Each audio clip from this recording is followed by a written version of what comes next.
नमस्कार दोस्तों। आज का हमारा टॉपिक है रक्त परिसंचरण तंत्र, यानी कि रक्त हमारे शरीर में कैसे फ्लो करता है, किस तरह से किन किन माध्यमों से होकर के रक्त गुजरता है, इसके बारे में हम आज विस्तृत अध्ययन करेंगे। तो सबसे पहले हम जानते हैं कि रक्त परिसंचरण होता क्या है, यानी कि इसके पहले हम इसके इंट्रोडक्शन के बारे में जानेंगे। तो रुधिर यानी कि ब्लड ब्लड तो ऐसे हम जानते हैं कि हमारे शरीर में ये फ्लो करता रहता है, यानी कि ये ब्लड न फ्लो करे तो हम एक भी घंटे जीवित नहीं रह सकते हैं। परिसंचरण का मतलब होता है कि ट्रांसफर ऑफ ब्लड का मतलब कि ब्लड का जो है ट्रांसफर हो रहा है। और सिस्टम का मतलब यानी कि तंत्र का मतलब होता है ग्रुप ऑफ ऑर्गन, यानी कि अंगों का समूह ही क्या कहलाता है, तो तंत्र कहलाता है। इसकी खोज किसने की थी, तो इसकी खोज विलियम हार्वे ने किया था। Flow of blood in 4 chamber, हमारे शरीर में जो ब्लड का फ्लो होता है वह 4 चैम्बर में होता है। और प्राणी में कितने चैम्बर पाए जाते हैं, मनुष्यों में कितने चैम्बर पाए जाते हैं, तो मनुष्यों के हार्ट में 4 चैम्बर पाए जाते हैं। और एम्फीबियन यानी कि उभयचरों के हार्ट में 3 चैम्बर पाए जाते हैं। और वहीं पे अगर हम बात करें मछलियों के, तो मछलियों में 2 चैम्बर पाए जाते हैं, जिसके माध्यम से रक्त परिसंचरण होता है, या फिर हम कह सकते हैं कि जिसके माध्यम से उनके शरीर में जो रुधिर परिसंचरण होता है वे इस निम्न प्रकार के होते हैं। फिर हम बात करेंगे मानव में, यानी कि इन ह्यूमन मानव में क्या, तो blood circulation in lung and hearts, यानी कि मानव में क्या होता है कि जो ब्लड का सर्कुलेशन होता है वह फेफड़ों में होता है और हृदय में होता है। लेकिन सबसे महत्वपूर्ण भूमिका कौन निभाता है, तो सबसे महत्वपूर्ण भूमिका निभाता है वह है हार्ट, यानी कि सबसे महत्वपूर्ण भूमिका निभाने वाला आर्गन जो कि रुधिर परिसंचरण तंत्र में काम आता है वह है क्या, हार्ट। चलिए अब हम बात करेंगे ब्लड सर्कुलेशन के कितने भाग हो सकते हैं, तो वह 4 भाग होते हैं। एक होता है हृदय, दूसरा होता है धमनियाँ, तीसरा होता है शिराएं और चौथा होता है रुधिर। ये 4 मुख्य भाग हैं जो रक्त परिसंचरण तंत्र में क्या होते हैं, काम में आते हैं। फिर हम बात करेंगे धमनी। इनको एक एक करके अब हम पढ़ते हैं, एक एक करके इनको हम जानने का प्रयास करते हैं। तो धमनी यानी कि आर्टरीज क्या होते हैं, तो हृदय से रुधिर को ले जाना इनका काम होता है, यानी कि हार्ट टू आर्गन। इनका काम होता है कि हमारे शरीर में जितने भी अंग हैं उन उन अंगों तक ये धमनियां ही शरीर में पहुंचाने का काम करती है। क्या, तो ब्लड, यानी कि हृदय से आर्गन तक रुधिर का परिसंचरण करने का काम ये धमनियां करती हैं। जो रक्त फ्लो होता है वह क्या, कैसा होता है, वह प्योर होता है, यानी कि जो रक्त धमनियों के द्वारा फ्लो होता है वह शुद्ध रक्त होता है। और यह ब्लड कैसा होता है, ऑक्सीजनेटेड ब्लड होता है, यानी कि इस ब्लड में ऑक्सीजन की मात्रा होती है, ऑक्सीजन घुली हुई होती है। केवल अपवाद स्वरूप हम देखें तो पल्मोनरी जो धमनी होती है जिसमें क्या होता है, इम्प्योर ब्लड फ्लो होता है, यानी कि जो पल्मोनरी जो धमनी होती है जिसको फुफ्फुस धमनी भी कहते हैं, इसमें ही केवल इसमें ही केवल इम्प्योर ब्लड का फ्लो होता है। चलिए हम बात करते हैं वाइन्स को हिंदी में कहते हैं शिराएं। इसमें इम्प्योर ब्लड का फ्लो होता है। वाइन्स जो होती हैं हमारे शरीर में जो शिराएं होती हैं उनमें इम्प्योर ब्लड का फ्लो होता है। ऑक्सीजन की मात्रा कम या एब्सेंट होती है, यानी कि नहीं के बराबर होती हैं। और इसमें डीऑक्सीजनेटेड ब्लड होता है, है। लेकिन अगर हम बात करें अपवाद स्वरूप तो पल्मोनरी एक शिरा होती है, पल्मोनरी शिरा, जिसमें केवल प्योर ब्लड ही फ्लो करता है, प्योर ब्लड ही फ्लो करता है। अब हम बात करते हैं हार्ट के जो चैम्बर होते हैं वे कौन कौन से होते हैं? तो हार्ट के 4 चेंबर होते हैं। इसमें 2 आर्ट्रिकल होती हैं यानी कि अलिंद होता है, और 2 वेंट्रिकल होता है जिसको हम हिंदी में नीलय कहते हैं। हार्ट की जो 4 चेंबर होते हैं कुछ इस प्रकार होते हैं। बायां अलिंद, उसके नीचे बायां नीलय, दायां अलिंद, उसके नीचे दायां नीलय। ये संरचना बनाई गई है और इसी तरह का कुछ हार्ट का भी जो है संरचना होता है। हार्ट का लोकेशन कहाँ होता है? तो यह फेफड़ों के लेफ्ट साइड में, ठीक लेफ्ट साइड में, उसके ठीक नीचे होता है। यानी कि फेफड़े के लेफ्ट पार्ट के ठीक नीचे हार्ट क्या होता है, उसका लोकेशन होता है। हार्ट का आकार बंद मुट्ठी के बराबर होता है, आकार में बड़ा होता है। और कौन आकार में बड़ा होता है? तो अलिंद। नीले जो होता है वह आकार में अलिंद से छोटा होता है। अब हम बात करेंगे हार्ट के वजन। तो इसका औसतन या लगभग जो वजन होता है 300 ग्राम का होता है। पाउंड में इसका वजन 1 पाउंड से कम होता है। अब हम बात करेंगे ब्लड का फ्लो कैसे कैसे हमारे हार्ट के द्वारा होता है, तो इसके बारे में हम डिटेल में जानेंगे। ये है हमारा लंग्स यानी कि फेफड़ा। फेफड़े के बाएं हिस्से में ऑक्सीजन की मात्रा होती है और वहीं पे ब्लड भी जो है मौजूद होता है, और ब्लड और ऑक्सीजन का मिश्रण हमारे पल्मोनरी शिरा में जैसे ही पहुंचता है तो वह पल्मोनरी शिरा में पहुंचता है, तो पल्मोनरी शिरा से होते हुए यह कहाँ जाता है? यह जाता है बाएं अलिंद में। बायां अलिंद में जब ये पहुंचता है, बायां अलिंद में पहुंचने के बाद क्या होता है? यह यहाँ पे एक बाइस्पिड वाल्व होता है, यानी कि द्विवलनी कपाट। बाइस्पिड वाल्व होता है जिसको द्विवलनी कपाट कहते हैं। तो यहाँ पे एक दबाव के कारण ये जो कपाट होते हैं ये खुल जाते हैं, जिसको द्विवलनी कपाट कहते हैं। ये खुल जाते हैं और यहाँ से ब्लड बायां नीले में प्रवेश कर जाता है। यानी कि जो ब्लड है वह बायां नीले में प्रवेश कर जाता है और वहाँ से उसका प्यूरिफिकेशन होता है, यानी कि शुद्धिकरण होता है। और उसके बाद यह कहाँ चला जाता है? तो महाधमनी में चला जाता है, और महाधमनी से होते हुए ये शरीर के विभिन्न अंगों में पहुँचता है। और ये जो ब्लड होता है ये क्या होता है? इसमें ऑक्सीजन की मात्रा होती है, यानी कि ये ऑक्सीजन कृत होता है, यानी कि ऑक्सीजनेटेड होता है। इस ब्लड को हम प्योर ब्लड कहते हैं। यानी कि ये जो ब्लड जो महाधमनी से होकर के क्या होता है हमारे शरीर के विभिन्न अंगों में जाता है वह प्योर होता है, उसमें ऑक्सीजन मौजूद होता है। अब ये क्या होता है कि यहाँ देखिए पल्मोनरी शिरा दिया हुआ है, पल्मोनरी शिरा के बाद बायां अलिंद दिया हुआ है, बाइस्कपिड वाल्व दिया हुआ है। और ब्लड जब बायां अलिंद से देखिए ब्लड जब बायां अलिंद से बायां अलिंद से बायां नीले में पहुंचता है तो बाइस्कपिड वाल्व अपने आप बंद हो जाता है।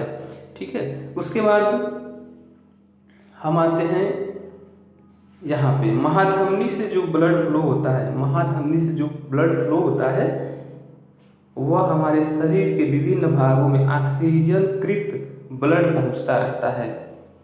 ये नीचे फिगर दिखाया गया है। महाधमनी से O2 जिसमें मौजूद होता है ब्लड अंगों में जाएगा और तो O2 देगा और CO2 लेगा। यानी कि जो महाधमनी से जो ब्लड विभिन्न अंगों में जाएगा तो वहाँ पे वो O2 देगा और CO2 लेगा।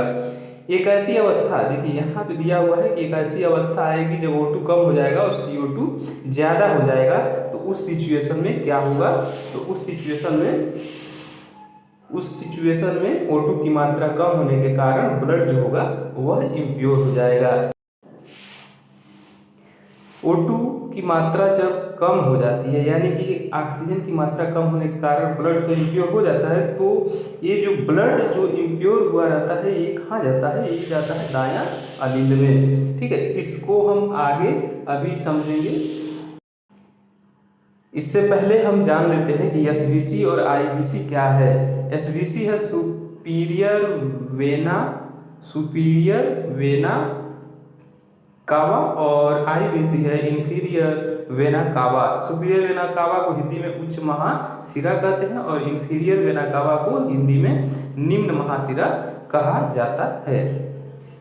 यहाँ नोट में लिखा हुआ है inferior vena cava impure blood को क्या करता है, रिसीव करता है। यानी कि ये जो इंफीरियर वेना कावा है ये हमारे शरीर के विभिन्न अंगों से होते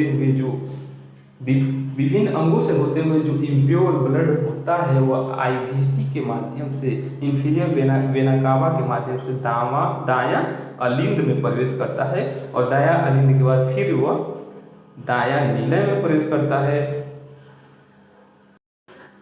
ब्लड जब दायां अलिंद में प्रवेश करता है तो उसके निचली सतह पे होता है ट्राइकस्पिड वाल्व। इस ट्राइकस्पिड वाल्व प्रेशर के कारण, ब्लड के प्रेशर के कारण क्या होता है, ये वाल्व खुल जाता है और ब्लड सीधे दायां नीलय में प्रवेश कर जाता है।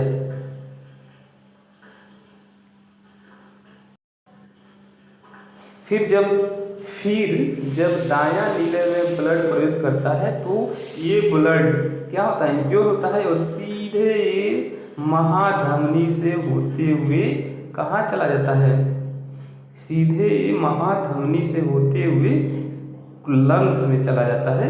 क्या चला जाता है, तो ये इम्प्योर ब्लड होता है वह महाधमनी से होते हुए कहाँ चला जाता है, तो ये जो है महाधमनी से होते हुए लंग्स यानी कि फेफड़े में पहुंच जाता है और यही प्रोसेस लगातार चलता रहता है।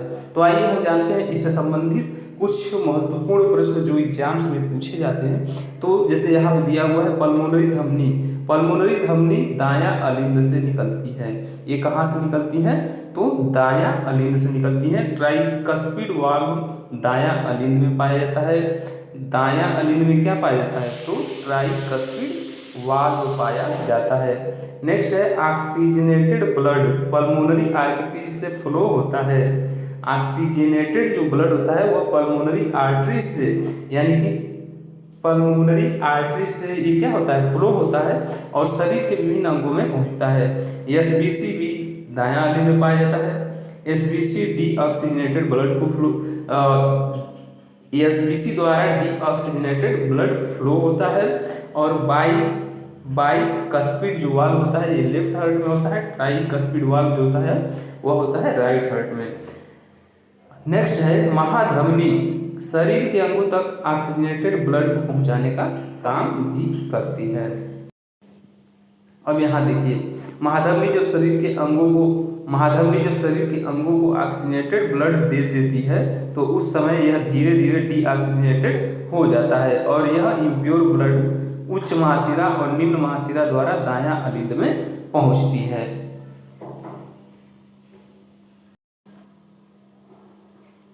ये जो है हार्ट की 4 चैम्बर है जिसमें यह है बायां नीलय, यह है बायां अलिंद, यह है दायां नीलय और यह है दायां अलिंद।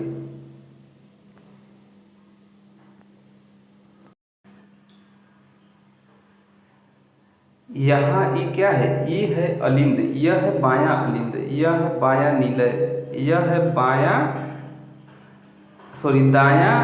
अलिंद, यह है दायां नीलय। तो इसमें जो है अक्सर कंफ्यूजन नहीं करना है। यह जो है यह है बायां अलिंद, यह है बायां अलिंद, यह है बायां नीलय, यह है दायां अलिंद और यह है दायां नीलय। अब हम अलिंद के बारे में यानी कि आर्टिकल के बारे में जानने का प्रयास करेंगे। तो अलिंद क्या करता है, रुधिर को ग्रहण करता है।